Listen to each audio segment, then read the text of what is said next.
The federal ఆంధ్రప్రదేశ్కి స్వాగతం.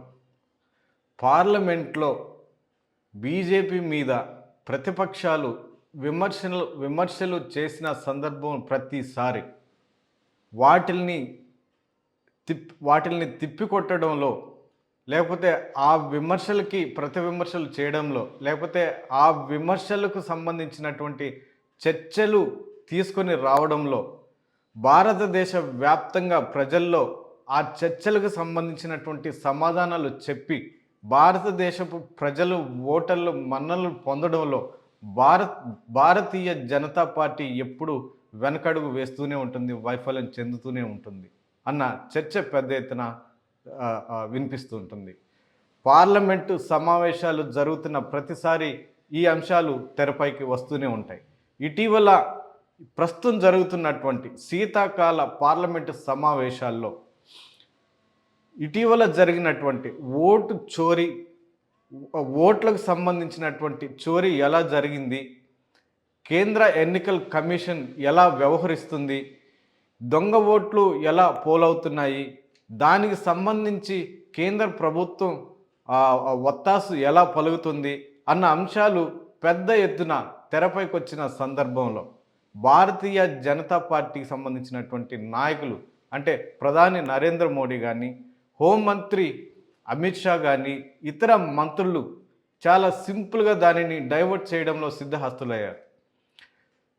ఎప్పుడో వందల సంవత్సరాల క్రితం జరిగినటువంటి ఒక అంశాన్ని, వందే మాతరం అంశాన్ని తెరపైకి తీసుకొచ్చి ఆ కీలకమైనటువంటి విమర్శలన్నింటినీ పక్కదారి పట్టించారు అన్న విమర్శలు ఆ పార్టీ నాయకులను పెద్ద ఎత్తున వినిపిస్తున్నాయి. వందే మాతరం అన్నది బ్రిటిష్ పాలకులకు వ్యతిరేకంగా వచ్చినటువంటి ఒక నినాదం, భారతదేశ ప్రజలను ఏకం చేసినటువంటి ఒక నినాదం వందే మాతరం. దీనిని బంకిం చంద్ర చటర్జీ రాశారు. ఆనంద్ మఠ్లో ఉన్నటువంటి ఆనంద్ మఠ్ నవల్లో ఆయన రాసినటువంటి ఈ వందే మాతరం గీతాన్ని మొదటిసారిగా దాన్ని గీతాలాపన చేసింది రవీంద్రనాథ్ ఠాగూర్. కాంగ్రెస్ సంబంధించినటువంటి ఒక కీలక సమావేశంలో దానిని ఆలాపన చేసి, ఒక ట్యూన్ని కనిపెట్టి ఆలాపన చేసి, ఇది మన నేషనల్ సాంగ్గా తీసుకుందాము అన్న చాలా పెద్ద ఎత్తున చర్చల అనంతరం దానిని ఏకగ్రీవంగా దానిని నేషనల్ సాంగ్గా దాన్ని ఆమోదించారు. అప్పటికి కాంగ్రెస్ అనేది ఒక బ్రిటిష్ పాలకులకు వ్యతిరేకంగా పోరాటం చేస్తున్న సంస్థే, అప్పటి వరకు పార్టీగా లేదు. ఆ తర్వాత అది ఎన్నికల సందర్భంలో పార్టీగా అవతరించింది. ఆ జరిగిన పరిణామాలు అందరికీ తెలిసింది. ఈ అంశాన్ని 1937లో జాతీయ కాంగ్రెస్కి నెహ్రూ అధ్యక్షుడిగా ఉన్న సమయంలో దీనిని ఏకగ్రీవంగా అనేక చర్చల అనంతరం వందే మాతరం గీతాన్ని, దాంట్లో 6 స్టాంజాలు ఉంటే కేవలం 2 స్టాంజాలు మాత్రమే నేషనల్ సాంగ్గా తీసుకుందాము అని ఏకగ్రీవంగా ఒక తీర్మానానికి వచ్చారు. ఈ ప్రస్తావనని ఇటీవల జరిగిన పార్లమెంట్ సమావేశంలో ప్రధాని నరేంద్ర మోడీ ఇతర మంత్రులు ప్రస్తావన చేసి ఈ కీలకమైనటువంటి ఆరోపణలు, ఓట్ చోరీకి సంబంధించినటువంటి ఆరోపణలు, కేంద్ర ఎలక్షన్ కమిషన్ మీద చేసినటువంటి ఆరోపణలన్నిటినీ పక్కదారి పట్టించే ప్రయత్నాలు చేశారు అన్న చర్చ పెద్ద ఎత్తున తెరపైకి వచ్చింది. ఇటీవల ఇండిగో విమాన సంస్థ, ఇండిగో సంక్షోభం దేశవ్యాప్తంగా ఒక కుదివేసింది. దీంతో పాటుగా హ్యూమన్ డెవలప్ ఇండెక్స్లో భారతదేశం దాదాపు 130వ స్థానంలో ఉంది. పేదరికంలో దాదాపు 234 మిలియన్ల ప్రజలు పేదరికంలో మగ్గుతున్నారు. జెండర్ డిస్పారిటీస్ దాదాపు చాలా పెద్ద ఎత్తున ఉన్నాయి. దీంట్లో 108వ స్థానంలో భారతదేశం ఉంది. కాలుష్యం సమస్యలు చాలా పెద్ద ఎత్తున ఉన్నాయి. ఢిల్లీ కేంద్రంగా వాయు కాలుష్యం పెద్ద సమస్యగా ఉంది. పర్ క్యాపిటల్ ఇన్కంలో దాదాపు 136 స్థానంలో భారతదేశం ఉంది. ఇలాంటి చాలా పెద్ద ఎత్తున సమస్యలు భారతదేశాన్ని కుదిపేస్తున్న సమయంలో వీటన్నింటినీ పట్టించుకోకుండా కేవలం రాజకీయ స్వలాభాల కోసము బీజేపీ ఆ పార్టీ నాయకులు పార్లమెంట్ సాక్షిగా చేస్తున్న రాజకీయాలు కూడా పెద్ద ఎత్తున చర్చకు వస్తున్నాయి. వీటిని సామాన్య ప్రజలు విశ్లేషకులు కూడా ఆ పార్టీ తీరును కూడా తప్పుపడుతున్నారు. ఎంతసేపటికి రాజకీయ స్వలాభం కోసం వాళ్ళు ప్రయత్నాలు చేస్తున్నారు, కానీ నిజమైనటువంటి అసలైన సమస్యలు భారతదేశ ప్రజల సమస్యలు పట్టించుకోవడం లేదు అన్న విమర్శలు కూడా పెద్ద ఎత్తున మూటగట్టుకుంటున్నారు.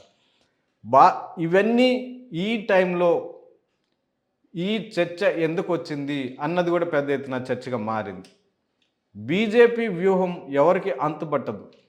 బీజేపీ ఏ చర్చను తెరపైకి తీసుకొచ్చినా కానీ, ఏ అంశాన్ని తెరపైకి తీసుకొచ్చినా కానీ దానికి ఒక హిడెన్ అజెండా ఉంటుందన్న చర్చ కూడా ఉంది. ఇదే దృష్టిలో పెట్టుకుని వందే మాతరం అంశాన్ని పార్లమెంట్లో ప్రస్తావించారు. త్వరలో 2026 సంవత్సరంలో వెస్ట్ బెంగాల్లోను ఇటు తమిళనాడులోను ఎన్నికలు జరగబోతున్నాయి. ఈ రెండు రాష్ట్రాలని ఎట్టి పరిస్థితుల్లో తమ గుప్పిట్లోకి తెచ్చుకోవాలి, బీజేపీని అక్కడ అధికారంలోకి తీసుకురావాలి, లేకపోతే బీజేపీ ఎన్డీఏ కూటమిని ఎట్టి పరిస్థితుల్లో అక్కడ ఆ రెండు రాష్ట్రాల్లో అధికారంలోకి తీసుకురావాలి అన్న ఏకైక అజెండానే దృష్టిలో పెట్టుకుని ఈ చర్చని తెరపైకి తీసుకొచ్చారన్న చర్చ కూడా దేశవ్యాప్తంగా నడుస్తుంది. ఏపీలో 2024 తర్వాత అధికారంలోకి వచ్చినటువంటి ఎన్డీఏ కూటమి ప్రధానంగా అంటే నారా చంద్రబాబు కానీ, పవన్ కళ్యాణ్ కానీ, నారా లోకేష్ల చేత ఇండైరెక్ట్గా డైరెక్ట్గా తమిళనాడు రాజకీయాల మీద, భాషతోటే, ఇట్లా రకరకాలుగా మతం పేరుతోటే, దేవుడి పేరుతోటే రకరకాలుగా ఒక చర్చ తీసుకొస్తున్నారు. ఇది తమిళనాడు ఎన్నికల మీద, తమిళనాడు రాష్ట్ర ప్రజల మీద ప్రభావం చూపే అవకాశాలు ఉన్నాయి. దీనికి 2024 ఎన్నికల తర్వాతే బీజం వేశారు. ఎట్టి పరిస్థితుల్లో తమిళనాడులో బీజేపీని ఒక లైమ్లైట్లోకి తీసుకురావాలి, బీజేపీ భాగస్వామ్యాన్ని అక్కడ గెలిపించుకోవాలి అన్న ఏకైక లక్ష్యంతో ఈ వ్యవహారం అంతా నడిపిస్తున్నారన్న చర్చ కూడా ఉంది. మరోవైపు వెస్ట్ బెంగాల్లో కూడా ఈసారి తృణమూల్ కాంగ్రెస్ని ఎట్టి పరిస్థితుల్లో ఓడించి బీజేపీ కానీ ఎన్డీఏ భాగస్వామ్యాన్ని అక్కడ అధికారంలోకి తీసుకురావడం ఏకైక లక్ష్యంగా వాళ్ళు పనిచేస్తూ వస్తున్నారు. అందులో భాగంగా ఈ వందే మాతరం అంశాన్ని తెరపైకి తీసుకొచ్చారు. అది అన్న చర్చ కూడా చాలా కీలకంగా మారింది. మరోవైపు ఆ దేశవ్యాప్తంగా బీజేపీ ఎన్డీఏ భాగస్వామ్య పార్టీలు ఎక్కువ శాతం రాష్ట్రాల్లో పరిపాలన సాగిస్తున్నాయి, హస్తగతం చేసుకున్నాయి. దాదాపు 15 రాష్ట్రాలు బీజేపీ పాలనలో ఉన్నాయి. అంటే కేంద్ర పాలిత ప్రాంతాలతో పాటు రాష్ట్రాలన్నీ కలిపి దాదాపు 15 రాష్ట్రాల్లో బీజేపీ రూలింగ్లో ఉంది. ఎన్డీఏ కూటమి కానీ, కాంగ్రెస్ దానికి సంబంధించినటువంటి భాగస్వామ్య పార్టీలు కేవలం 5 రాష్ట్రాల్లో మాత్రమే కాంగ్రెస్ రూలింగ్లో ఉంది. అంటే ఈ రాష్ట్రాలను కూడా ఎట్టి పరిస్థితుల్లో తమ హస్తగతం చేసుకోవాలి, తమ గుప్పిట్లోకి తెచ్చుకోవాలి అన్న ఏకైక లక్ష్యంతో ఈ రకమైనటువంటి ప్రణాళికలు వేస్తూ దేశ ప్రజల ఆలోచనలను మరలిస్తుంది. దేశంలో ఈ రకమైనటువంటి చర్చను ఒక రకమైన క్రియేట్ చేసి వాళ్ళ ఆలోచనలను అటువైపుగా మరలించే ప్రయత్నాలు బీజేపీ చేస్తూ వస్తుంది అన్న చర్చ కూడా పెద్ద ఎత్తున వినిపిస్తుంది. మరోవైపు దీనిని తీవ్రంగా ఎదుర్కోవడానికి, ప్రజల్లో వాస్తవాలను తీసుకెళ్ళడానికి ఇండియా కూటమి కాంగ్రెస్తో పాటు దానికి అలయన్స్గా ఉన్నటువంటి పార్టీలు తీవ్రంగానే ప్రయత్నం చేస్తున్నాయి. ఈ నేపథ్యంలో వందే మాతరం చర్చ కావాలనే తీసుకొచ్చారు అన్న విమర్శలు కూడా బీజేపీ ఆ పార్టీ నాయకుల మీద పెద్ద ఎత్తున వినిపిస్తున్నాయి.